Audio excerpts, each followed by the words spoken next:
Numerical 8.1. Temperature of water in a beaker is 50 degrees Celsius. What is the value in Fahrenheit scale? Given data आपके पास है, Celsius scale में temperature है 50 degree Celsius, आपने Fahrenheit में find करना है। Formula जो हम यूज़ करते हैं फ़ारेनहाइट का वो है F is equal to 1.8 degree Celsius plus 32। 1.8 को मल्टीप्लाई करें 50 से प्लस करें 32 से, 90 प्लस 32 आपको देगा 122 degrees Fahrenheit. Numerical 8.2. Normal human body temperature is 98.6 degrees Fahrenheit. Converted into Celsius scale और Kelvin scale.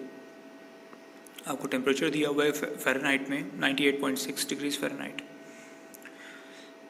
Fahrenheit is equal to 1.8 degree Celsius plus 32।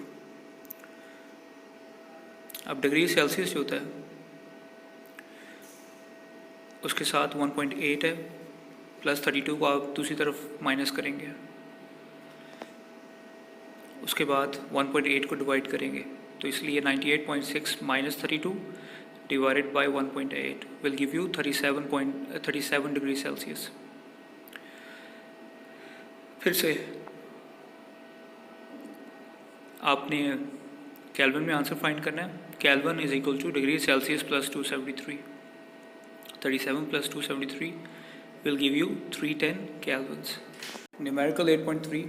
Calculate the increase in length of an aluminum bar 2 meter long. Original length जो है बार की वो है 2 meters.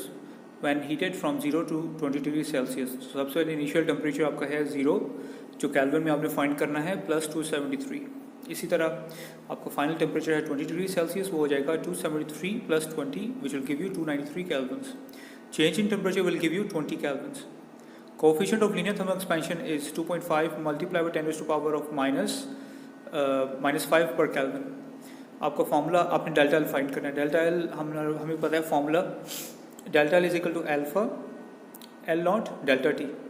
Simply आप इसमें values put करें, multiply करें, आपका आंसर आएगा 0.001 metres which is equal to 0.1 centimetre. Numerical 8.4. A balloon contains 1.2 meter cube air at 15 degrees Celsius. Find its volume at 40 degrees Celsius. Thermal coefficient of volume. Expansion of air is 3.67 multiplied 10 raised to power of minus 3 per Kelvin. सबसे पहले original volume आपकी है 1.2 metre cube. Initial temperature आपका 15 degrees है, उसको 273 से add करें 288 आएगा। फाइनल आपका 40 है plus 273 will give you 313। Change in temperature 313 minus 288। उसके बाद कोफिशिएंट ऑफ वॉल्यूम एक्सपेंशन जो है बीटा जो है वो है 3.6 मल्टीप्लाइड 10 टू पावर माइनस 3 पर kelvin and we need to find the volume. अब V इज इक्वल टू, सबसे पहले आपको पता है कि V is equal to V not 1 plus beta delta T, ये हमने डिराइव किया हुआ है। Therefore V is equal to 1.2 bracket 1 plus 3.67 multiplied to power minus 3 multiply by 25। जब आप इनको ऐड करेंगे तो आपका आंसर आएगा 1.2 bracket 1 plus 0.09175 is equal to 1.2 multiply 1.9175। जब आप इसे मल्टीप्लाई करेंगे आपका वॉल्यूम आएगा 1.3 metre cube. Question number 5. How much heat is required to increase the temperature of 0.5 kilogram of water from 10 degrees Celsius to 65 degrees. Mass of water जो है 0.5 kilograms है। Initial temperature आपका T1 वो है 273 plus 10, ये हो जाएगा 283। फाइनल टेम्परेचर 65 प्लस 273 वो हो जाएगा 338 kelvins. Change in temperature delta T is equal to T2 minus T1। 338 minus 283 will give you 55 kelvins. अब डेल्टा क्यू आपने फाइंड करना है। Delta Q is equal to mass आपका specific heat capacity and your change in temperature. आपका mass जो है वो 0.5 kilograms है, आपका जो स्पेसिफिक हीट कैपेसिटी है वो है 2400 और आपका जो टेम्परेचर है चेंज इन टेम्परेचर वो 55 है। Therefore your answer will be 115500 joules. An electric heater supplies heat of rate of 1000 joules per second. How much time is required to raise the temperature of 200 grams of water from 20 degrees to 90 degrees. Power आपको दी हुई है as 1000 joules per second. Mass of the water जो है 200 grams था, उसको divide करेंगे 1000 से, आपके पास आएगा 0.2 kilograms. Initial temperature 20 degree Celsius है, इसको ऐड करें 273 से, हो जाएगा 293. फाइनल टेम्परेचर आपका 90 है, प्लस करें 273 से, वो हो जाएगा 363. Change in temperature 363 minus 293 will give you 70 kelvins. Specific heat of water is 4200 joules per kilogram per Kelvin. अब हमने टाइम फाइंड करना है. Solution power is equal to work done over time और योर Q ओवर T. अब T divide है, वहाँ जाके multiply होगा, P दूसरी साइड पे आ जाएगा और डिवाइड हो जाएगा. और Q पता है आपको, मास आपका स्पेसिफिक कैपेसिटी और डेल्टा T होता है. मास आपका 0.2, C आपका 4200 मल्टीप्लाई बाय 70 डिवाइडेड बाय 1000, आपका आंसर आएगा 58.8 seconds.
Find the quantity of heat needed to melt 100 grams of ice at 0 degrees Celsius into water at 10 degrees Celsius.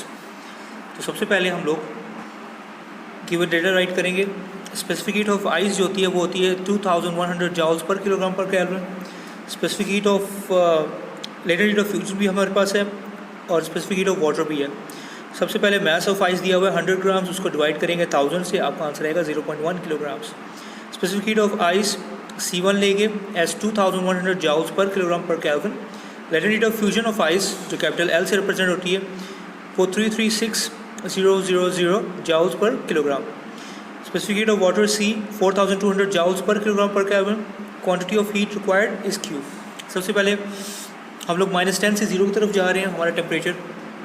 Therefore Q1 is equal to M specific heat capacity delta T. 0.1 multiply by 2100 multiply by 10 will give you 2100 joules.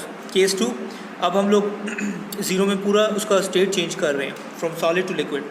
Therefore which is equal to mass by L, which is your latent heat of fusion of ice. 0.1 multiplied by 3360000 will give you 33600 joules. Case 3, अब हम 0 से 10 की तरफ जा रहे हैं. Q3 MC delta T which is equal to 0.1 4200 multiplied by 10 will give you 4200 joules. Now total heat required Q, Q1, Q2, Q3, अब तीनों को ऐड करेंगे, आपका आंसर आएगा 39900 joules. How much heat is required to change 100 grams of water at 100 degrees Celsius into steam? As latent heat of vaporization of water is 2.26 multiplied 10 to the power of 6 joules per kilogram. Mass of water जो है water जो होता है वो 100 grams है, इसको divide करेंगे 1000 से, आपको आंसर आएगा 0.1 kilograms. Latent heat of vaporization, which is HP, is equal to 2.26 multiplied 10 to the power of 6 joules per kilogram. Heat required for vaporization is equal to mass multiplied by latent heat of vaporization, 0.1 multiplied by 2.26 multiplied 10 to the power of 6. आपका answer आएगा 2.26 multiplied 10 to the power of 5 joules. Find the temperature of water after passing 5 grams of steam at 100 degrees Celsius through 500 grams of water at 10 degrees Celsius. Specific heat of water is 4200 joules per kilogram per Kelvin. Latent heat of vaporization of water is 2.26 multiplied 10 to the power of 6 joules per kilogram. अब solution mass of steam जो है वो M1 से है, वो 5 grams है, उसको divide करोगे 1000 से, आएगा 0.005 kilograms. Temperature of steam T1 is 100 degrees Celsius. Mass of water M2 is 0.5 kilogram. Temperature of water T2 is equal to 10 degrees Celsius. Final temperature आपने फाइंड करना है. लेटेंट सबसे पहले केस 1 जो है आपके पास, उसमें आपने latent heat of heat loss by stream find करना है. Q1 is equal to ml mass by latent heat of vaporization, which is 2.26 multiplied 10 to the power of 6. आप जब मल्टीप्लाई करोगे आपका आंसर आएगा 11300 जाउल्स. अब इस तरह केस 2 के अंदर आपने हीट लॉस की है जो स्टीम को to attain the final temperature, वो होगी M2 आपका specific heat capacity and delta T. Q2 is equal to 0.005 multiply 10 to the power 4200 और आपके पास डिफरेंस इन टेम्परेचर है 100 minus T3. Q2 is equal to 21 bracket 100 minus T3. अब heat gain जो की आपने केस 3 में बाय वाटर वो है Q3 is equal to M2 specific heat capacity delta T, 0.5 multiply by 4200 T3 minus 10, इसका मतलब ये 2100 T3 माइनस 10. अब अकॉर्डिंग टू हीट एक्सचेंज का मतलब ये होता है कि आपने हीट लॉस बाय जो स्टीम की है वो आपने गेन की है बाय वाटर. इसका मतलब ये Q1 plus Q2 is equal to Q3. आप इसके सारों का आंसर डालें, आपके पास जो है ना आंसर जो आएगा, मतलब आप 11300 को ऐड करोगे 21 ब्रैकेट 100 माइनस T3 से is equal to 2100 T3 minus 10. अब ब्रैकेट को ओपन करें, आपको बस एक साइड पे आ जाएगा 13400 plus 21000 minus 21 T3 is equal to 2100 T3 minus 21 T3. 34400 2121 T3. T3 is equal to, आप इसे डिवाइड करेंगे, आपका आंसर आएगा T3 as 16.2 degrees Celsius.